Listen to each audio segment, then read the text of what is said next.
Сяргей Грахоўскі каля вогнішча. Над восеньскім полем адзіная зорка то знікне, то зноў задрыжыць угары, павеяла дымам вільготным і горкім, з кастра, што відаць дагарэў без пары. Знаёмыя пахі сатлелай ігліцы я прагна ў абветраным полі лаўлю і мару, да вогнішча б мне прытуліцца, і скрынку б знайсці, я агонь распалю. Знайшоў і з-пад прысака выграб жарынку, дыханнем яе ў далонях сагрэў, падкінуў ігліцы, і цераз хвілінку, як знічка, агеньчык дрыжаў і гарэў. Даўкленчыў прад ім, нібы вогнепаклоннік, прасіў не патухнуць, а жыць і гарэць.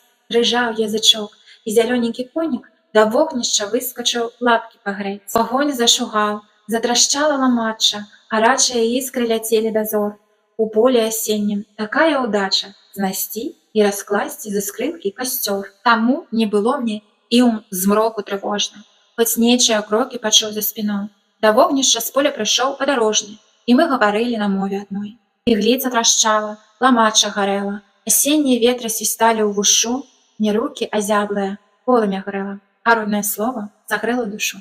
Калі ласка, паставце падабайку і падпішыцеся на мой канал, калі вам падабаецца беларуская мова і вы хочаце, каб яе было больш у інтэрнэце.